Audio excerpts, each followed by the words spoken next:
You're right, I did not. Well, that was obviously someone in the public relations.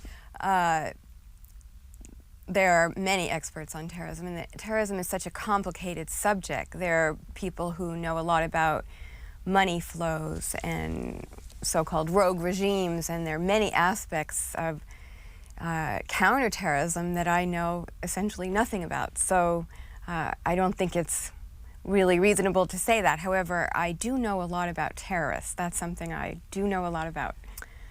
I started out in the U.S. and talking to terrorists in the U.S., and I went to Pakistan, Indonesia, India, Lebanon, Israel, Palestine. About 5 years. Well, the last edits were probably June, May or June. Working at the National Security Council essentially on nuclear smuggling and terrorism. I was the Super Terrorism Fellow at the Council on Foreign Relations. I did not come up with that title. Working on a book on the prospect for terrorists to use weapons of mass destruction, nuclear, chemical, or biological weapons. Also working on that same book. I take a long time to write books. I was born in New Rochelle, New York, and I went to Barnard College, chemistry.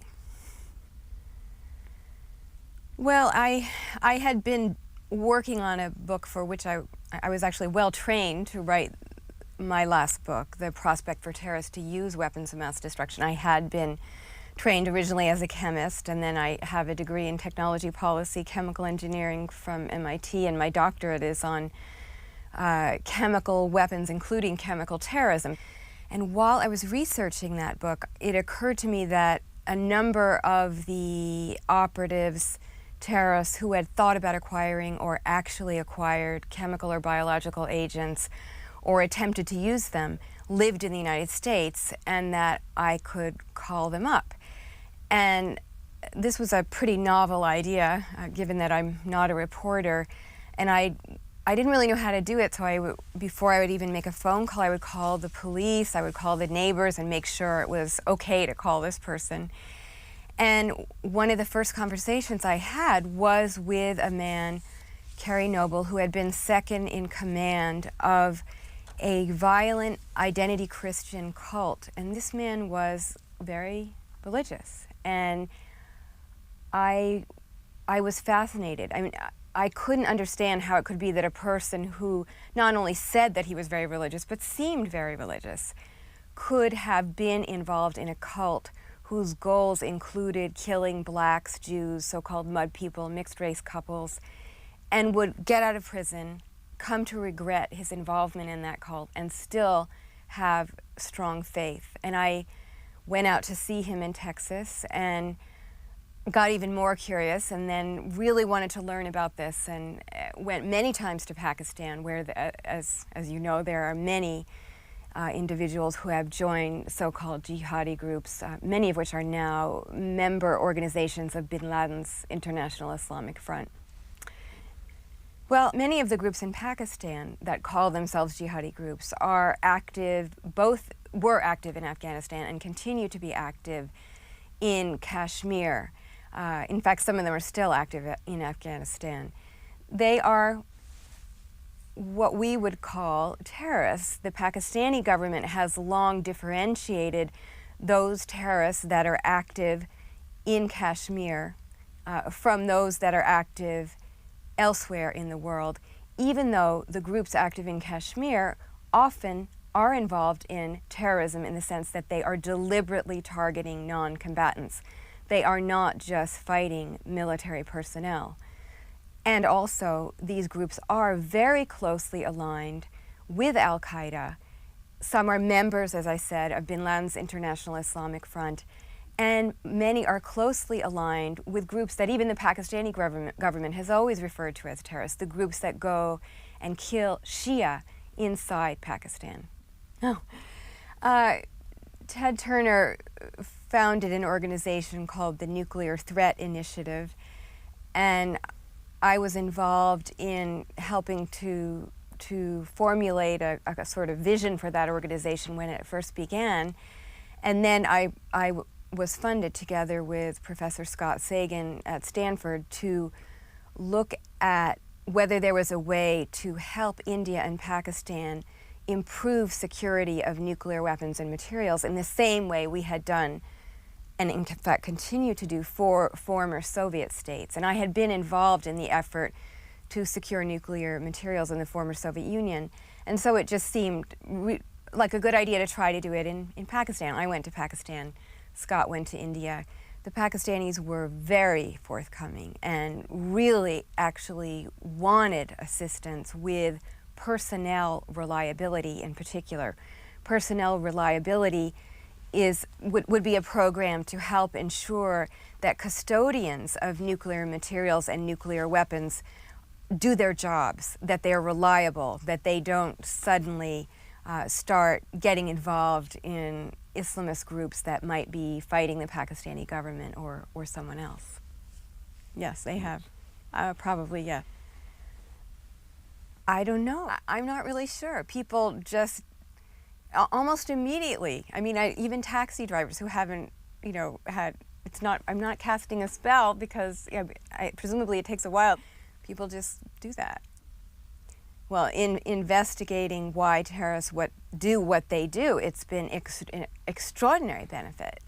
The jihadi groups in Pakistan, for example, have told me for many years that they were receiving money from Saudi Arabia and Iran, that they were borrowing operatives from Hamas and Hezbollah. And these groups, as I said, are closely aligned with anti-Shia groups. They are killing Shia in Pakistan, and yet they are receiving money from Iran, and they are sometimes borrowing operatives from Hezbollah. So it became very clear to me early on that terrorist groups are more pragmatic than we assume, in the sense that they have objectives, but we shouldn't take those objectives too seriously. They become professional killers, and they're willing to form alliances with groups that we would assume they would never talk to. Just alliances of convenience. They're willing to cooperate. Well, anytime research at a university could potentially put the subject at risk, the scholar must go before the committee and demonstrate that the subject will not be harmed. And this whole approach came out of the Nuremberg trials, and I would say that it makes sense in regard to protecting subjects from radioactive milkshakes, that sort of thing.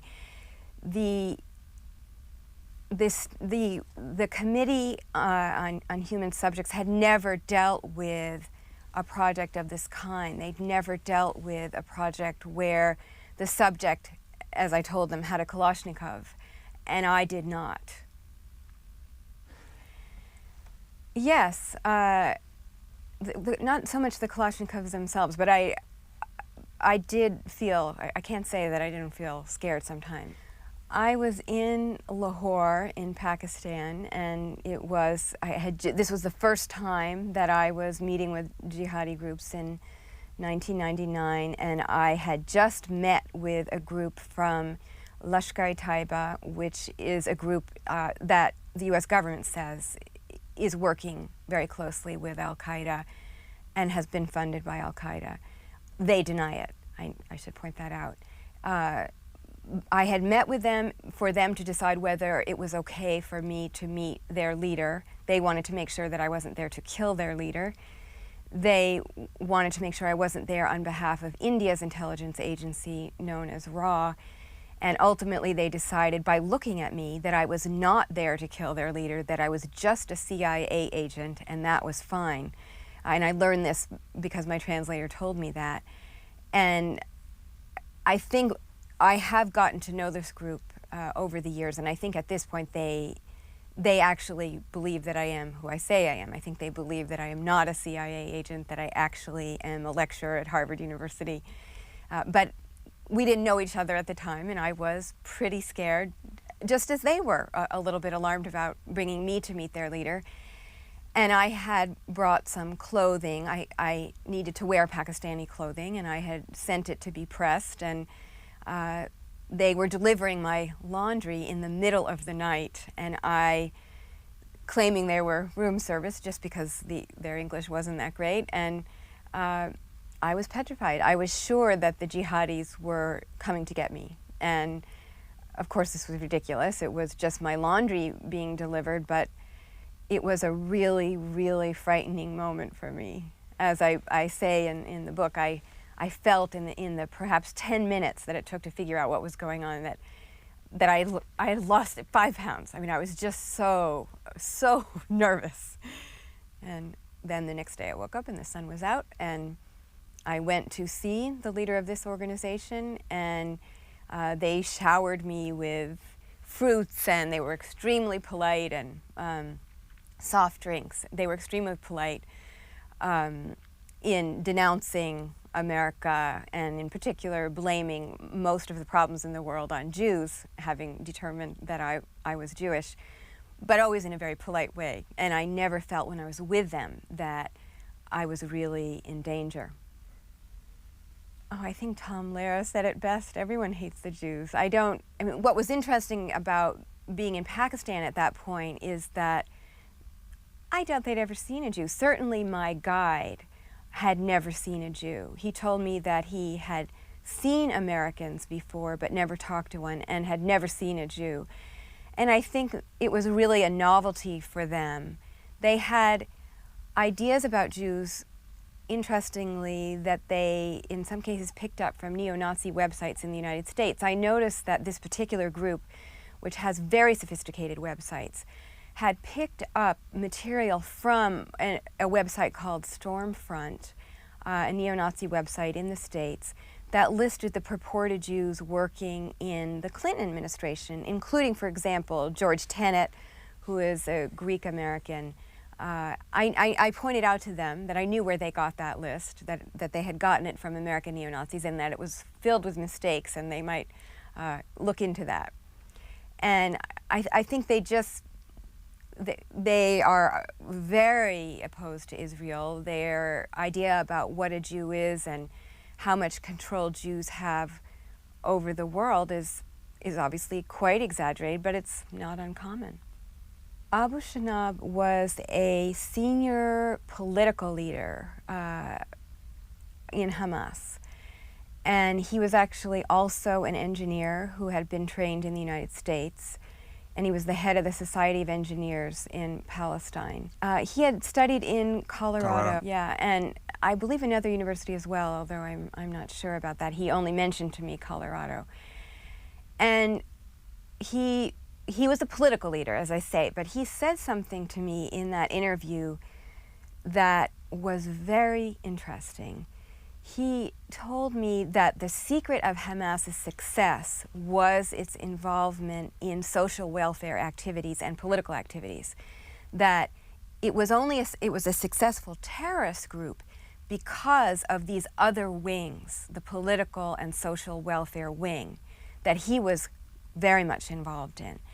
And he also told me that while he was imprisoned for his activities, he started thinking about the different personality types of the prisoners, people who had been involved in violence against Israelis. And he came to the conclusion that the person who kills with a knife is a nervous personality. It turns out that it's very difficult to kill at close range, and a very small of the population, that human beings really have trouble with this. They have to be brainwashed in order to do it. One study suggests that only 5% of people are willing to kill when they can see their victim, unless they've really been trained to overcome that inhibition. He said that those who use a rifle are trained, that it requires training to learn how to be a shooter. But that the person who blows up a bomb, presumably in a suicide bombing operation, doesn't need training. He just requires a moment of courage. And I realized at that point that what he meant was that he had figured out that suicide bombing is cost effective, that you don't really need to train the operative very much. You just need to inculcate him and strengthen what Abu Shanab called courage, which he made very clear comes about through a deep hatred of the Israelis, that this person might have witnessed some kind of atrocity and would then be susceptible to a moment of courage, a moment when he forgot that that child that he was about to blow up was a human being. Hamas is a Islamist group that has several wings.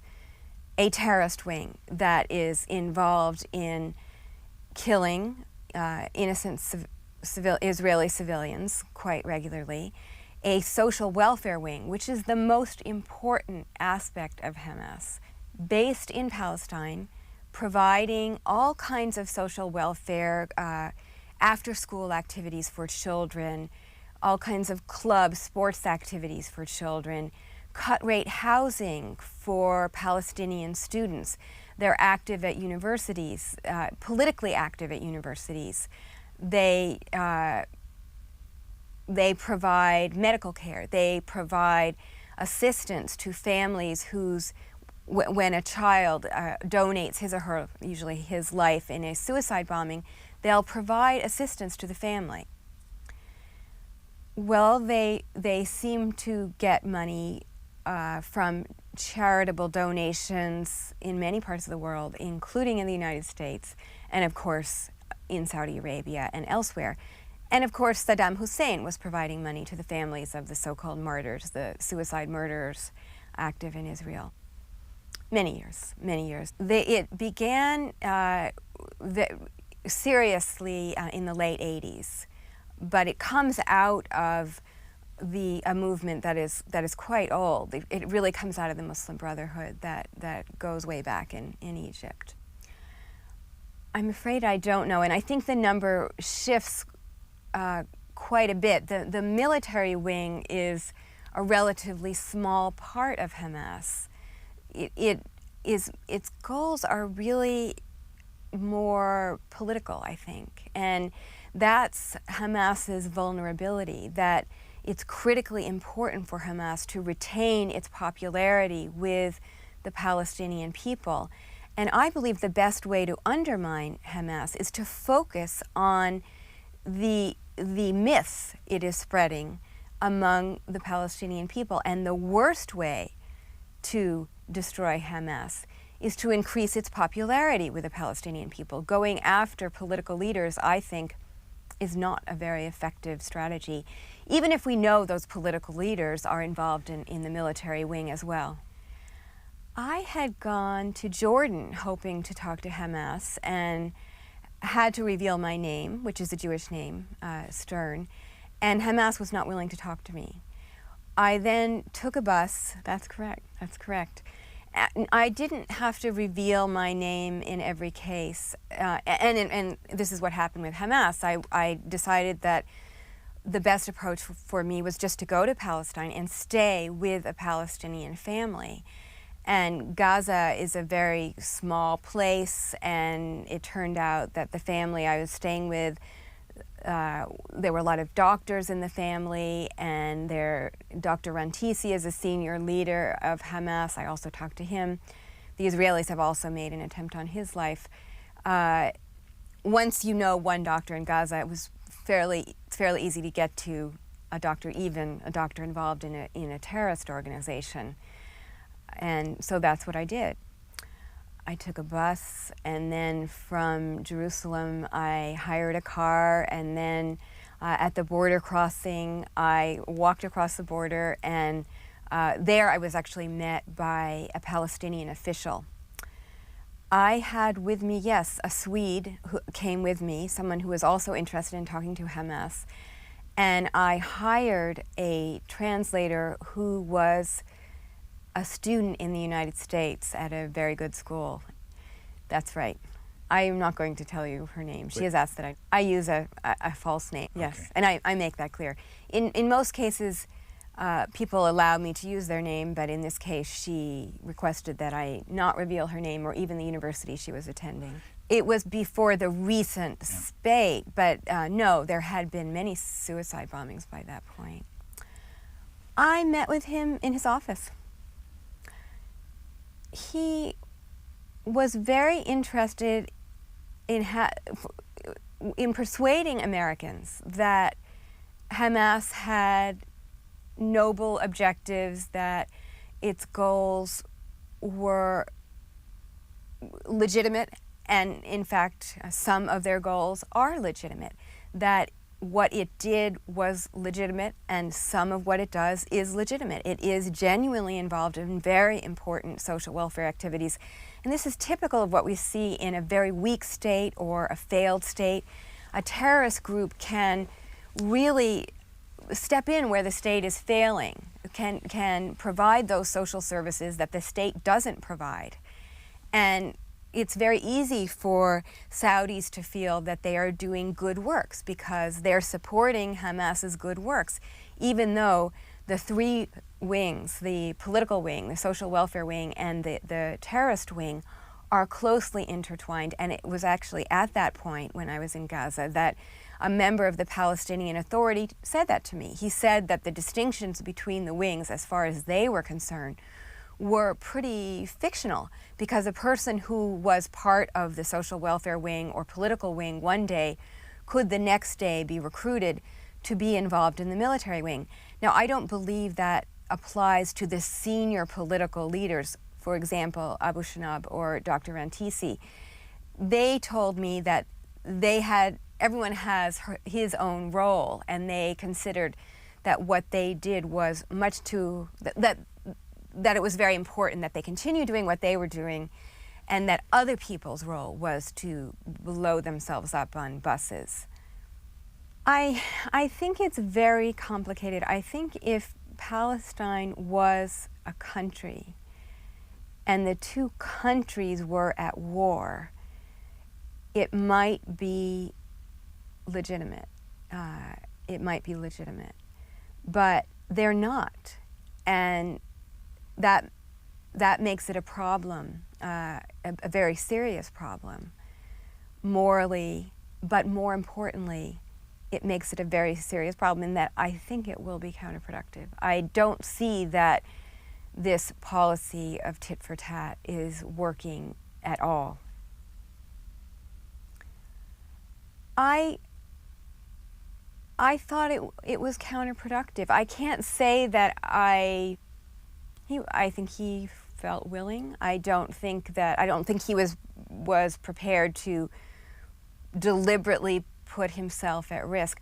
You know, the truth is, I don't know what he was doing. It could be that the Israelis had intelligence that linked him with some major imminent plot.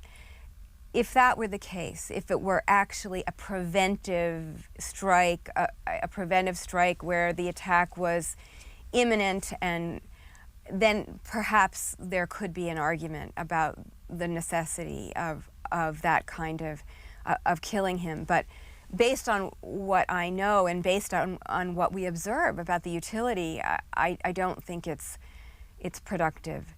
But at the same time, I think maybe you're wanting to know whether I felt devastated that this person I had spoken with had died. I didn't feel that this was an admirable human being. I thought that this was someone who was morally confused. I thought that this was a person who really believed he was doing the right thing, but was involved in a group that is perpetrating evil, and perpetrating evil not just on the Israeli people, but on the Palestinians, as far as I'm concerned.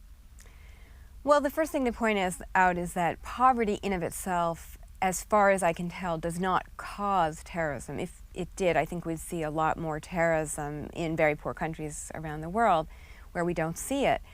But leaders definitely take advantage of the poor. And it's most obvious not in Palestine, especially today, where suicide murder is spreading like an epidemic, including among the well-educated and even the advantaged. But in a country like Pakistan, or also to some extent in Indonesia, it's very easy to see how the poor are taken advantage of. extremist madrasas, which of course represent a relatively small proportion of religious seminaries, which are known as madrasas in Pakistan, function as orphanages for the very poor and inculcate into them the notion that the best way to worship Allah is to donate their lives in a purported jihad. And I visited these schools, which really function as jihad factories, and I saw young kids who were, told me that their goal in life was to become a mujahid. And I did meet with a number of mid-level managers who had discovered that their leaders were making a killing, that their leaders were getting really, really rich off the jihad, and that these young men were serving as cannon fodder in what is obviously a losing battle in Kashmir or in Afghanistan. They were going actually on their summer vacations to help out the Taliban in Afghanistan. That was that was summer camp for them, not necessarily knowing what they were doing. In some cases, their parents not having signed on to this. There have been a number of cases where young men have died and the parents have tried to go after the jihadi groups. And so that is how I think the poor are being taken advantage of. But I'm not arguing that a way to stop terrorism is through foreign aid across the board. I think poverty plays a role, but not the simple role that some people argued shortly after September 11th.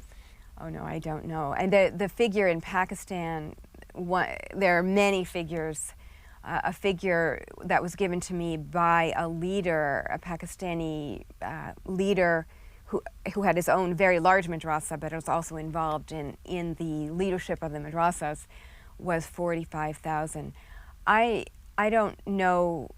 I don't know very much about the religious seminaries in the United States, and my guess is that very few of them would be extremist in the way I describe in Pakistan, if any. I buy off on that completely. I've never studied madrasas in the United States. I'd have to defer to those who have, but I have no doubt that it's happening in Pakistan because they have a lot of money, and they're quite open that their money comes from Saudi Arabia. They're quite open about their fundraising missions to the Gulf states. They've detailed for me trips they've taken, how much money they made on those trips, that they go for Hajj and are fundraising on the side, and they tell me about money they're able to raise in the United Arab Emirates and elsewhere. They until recently, I think it never occurred to them that this was something that perhaps they should keep secret. Now, of course, there's a lot of concern in the U.S. and elsewhere around the world about the role that Saudi Arabia has played in fomenting anti-American and anti-Western sentiment, and in creating terrorists and in funding factories for terrorists. Well, there are a number of theories. One, of course, is that they are happy to support jihad as long as it's not against their own regime.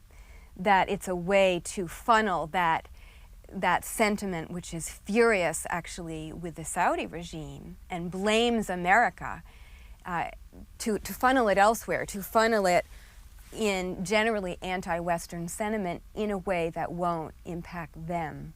Of course, it has come back to haunt them. Yes, I have. In Pakistan and the equivalent in Indonesia. The most interesting madrasa I visited was one that was actually in Lahore, Pakistan. It was not out near Peshawar. It was not in the sort of jihadi area. It was not near Afghanistan.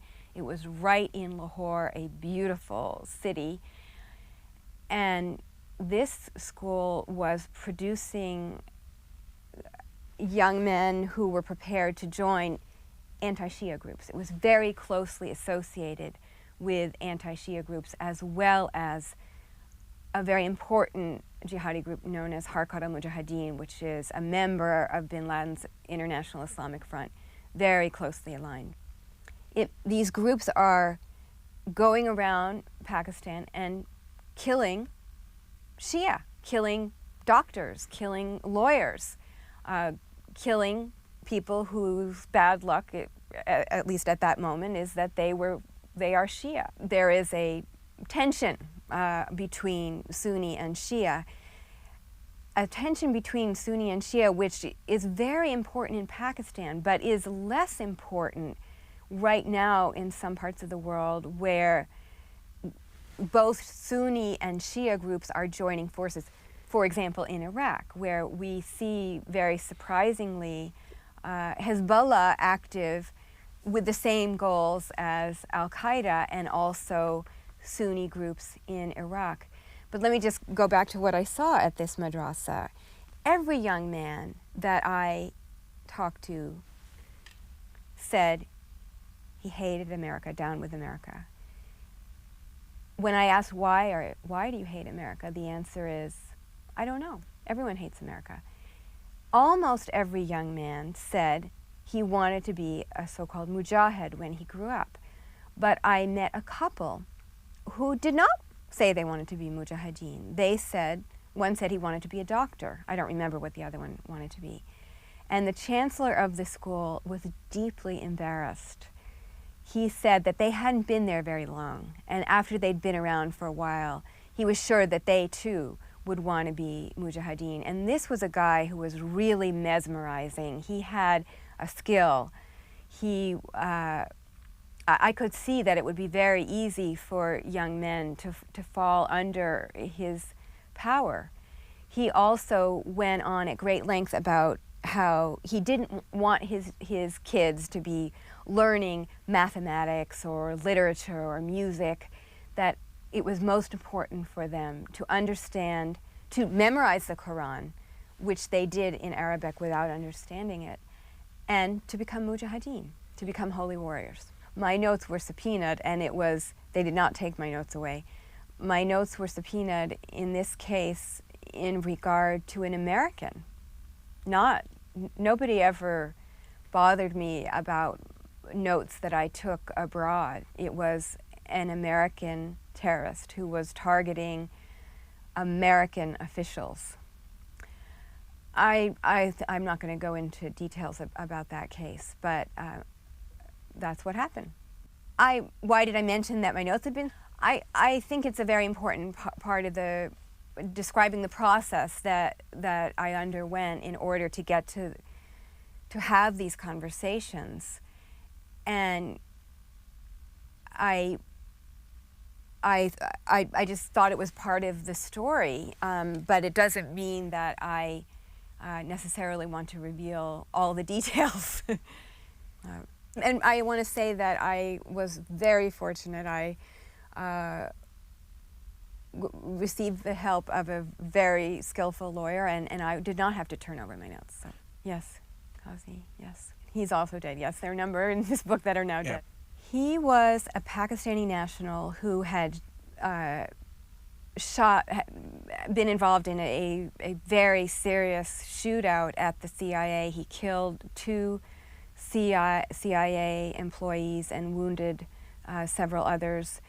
He claimed to be doing this because he was opposed to American policy, and he had a very, very big influence on I think, how the CIA views its own security in the U.S. And he was a very confused young man, and I went to see him. He did. Yes. He was involved in the Pakistani expatriate community, and he managed to get a ticket through a local agent.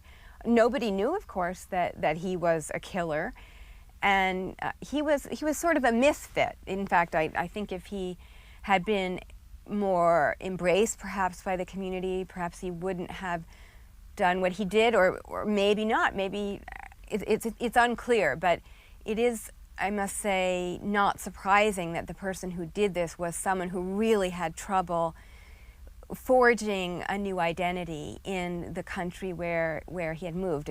This is something that I think is a big problem around the world, especially in France, where immigrants that really have trouble fitting in can come to feel angry, and Islamism is a very attractive, sort of dystopic ideology that may be attractive less because of its religious aspects, but more as a result of its sort of, it appeals to sort of angry young men, I think.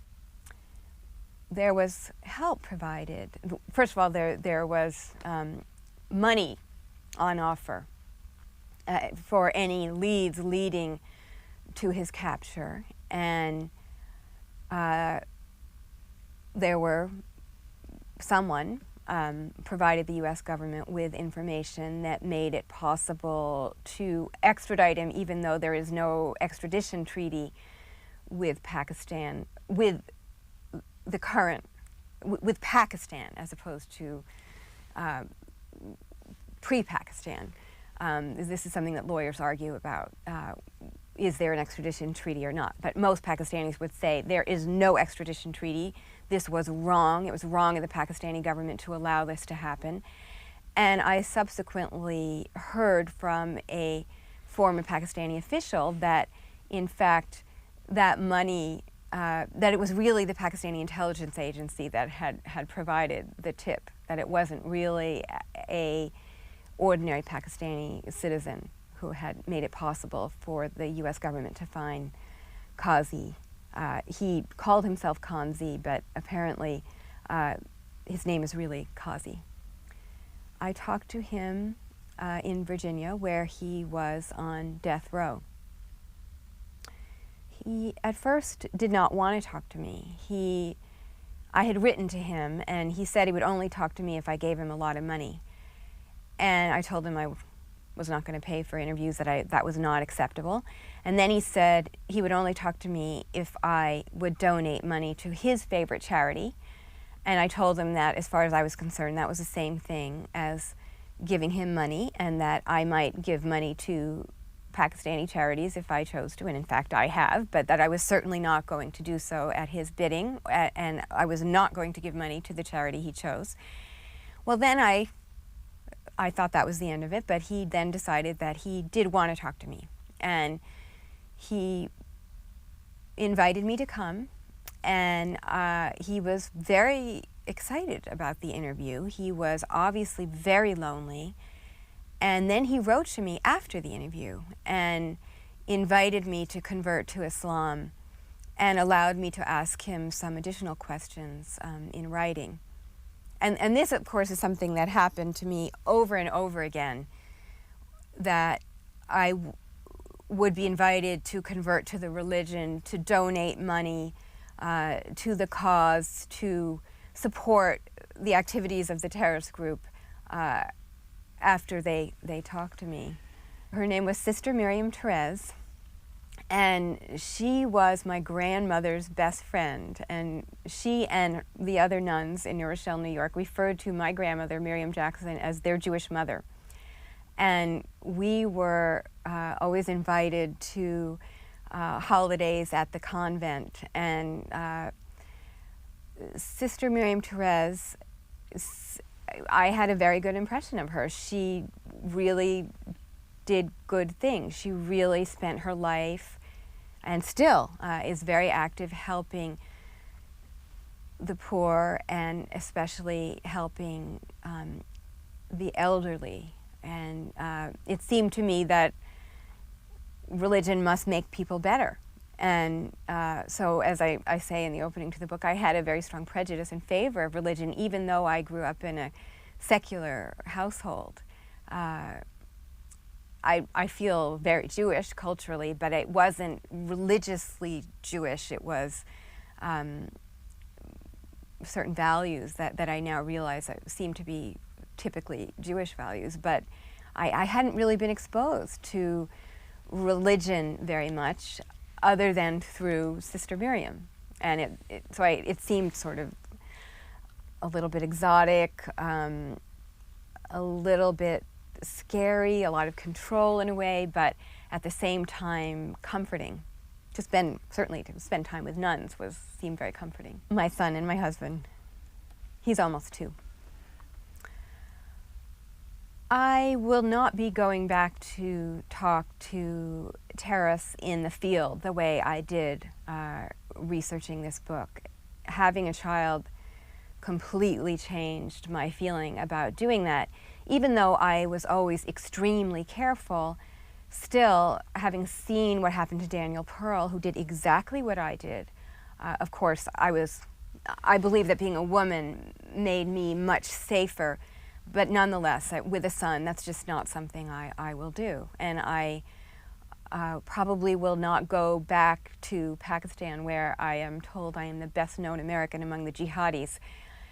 I have not, it would be very nice for me to be able to go there and talk to government officials. I love Pakistan, I'd love to do that, but I am not sure that would be entirely safe for me. So I won't be talking to terrorists in the field. He's an economist. This fall, I am co-teaching a course with Sam Huntington, the author of The Clash of Civilizations, and David Little, who is a professor at the Divinity School. We are teaching a course that will be offered at the Divinity School, in the Faculty of Arts and Sciences, and at the Kennedy School. And in the spring, I'll be teaching about terrorism. Judy heard, I don't even remember how this came about, that maybe I told her, I can't even remember, that I was going to the line of control. The Pakistani government had offered to take me to the line of control between Pakistan and India. And this is something that is hard to do. It requires the government to bring you. And Judy wanted to come with me. And I made it clear to the Pakistani government that I was not going to have any control over her writing, and that they had to understand that. And she was a reporter, and she was not going to be taking 5 years to write up her assessment, but I would like her to come, and they said yes, and so she came with me. Her husband was one of my editors, yes. Jason Epstein, yes. That came about in a very strange way. Jason claims when he decided he wanted to edit me that he didn't remember that I was the person that had gone to the line of control with his wife, and I think that's probably true. I think he saw me, actually, he saw me on CNN, and decided that if I ever wrote a book, he wanted to help edit it. My official editor, of course, was Dan Halpern at Echo at HarperCollins, but Jason was part of the team, and that was a very exciting experience. He is, as everyone knows, a master. He's a legendary editor, and he had a very big influence on this book, and why I think you brought me on this show. I think if I'd written another book more like the first one for a university press, you would have been less interested. As a matter of fact, I believe Harvard University Press tried to get me on this show. So Jason turned me into the sort of writer that you would be interested in. He made me put the material in the footnotes. The interviews with the terrorists had been in the footnotes, and he made me put the material that had been in the footnotes in the text, and that was very frightening for me. I categorically refused to do it when he first suggested it. I actually told Dan I wanted to fire Jason. I didn't want to have anything to do with him. I just felt he was trying to turn me into a different person, and then I went home and did exactly what he told me to do. He obviously hypnotized me. And we fought all the time. But I was very fortunate that I had Dan, who is also a legendary editor. He's actually a poet, and he is well known as an editor of poetry. But it was just great having the combination. I wrote that, yes. I didn't write it to be a sort of poem in the opening of the book. It was just something that I wrote that just came to me, and Jason urged me to put it in the front of the book that way, because he felt that it summarized the argument of the book, or much of the argument of the book. She is a poet. I know that what I did, that many people at first blush would be horrified by what I did and might think that, you know, I was getting too close to evil. And it was, for me, very difficult and at first very frightening and exhausting. I was puzzled. Why was it so exhausting having a 2-hour conversation with a terrorist, or even a former terrorist? I would just be completely knocked out. I just felt like I just have to lie on the floor. I didn't understand why, and I came to understand that that I was trying to empathize, that I was trying to understand the feelings that led a person to do evil things. And I knew that some people would be offended by that and would not understand the distinction between empathy, the understanding of the feelings that give rise to an action, and sympathy. And indeed, with the Washington Post book review, I think that the reviewer didn't really fully understand that difference. She said that it was a good thing that I didn't go too far. She seemed to feel that I was at risk of joining the groups, and I was aware that that could be a response. Fortunately, most of my readers haven't responded that way. Yes, I do. I think that if we look in historical terms, very long term, I think that I'm not talking about the last century, I'm talking about the last, over many centuries, that human beings do become more tolerant and more compassionate. And I believe that tolerance and compassion on both sides ultimately will end this problem, but we have a long battle ahead of us. Yes, I hope to write a book now about post-September 11th fears, how the fear and the reaction to that fear can hurt us, and that it's completely understandable why we feel this fear. I want to talk about the fear that terrorists feel, the fear that counter-terrorists feel, the fear that ordinary New Yorkers feel, the fear in Muslim communities in the United States and elsewhere. I think I'm probably less fearful. I think I'm aware of the fact that the likelihood that I'm very aware of the impact of these attacks and how it's impossible not to react very emotionally and to not be aware that the actuarial risk, in a sense, is actually quite low. I'm aware that terrorism is psychological warfare, and I'm very aware that its aim is to make us feel fear more than is rational, actually. Thank you very much.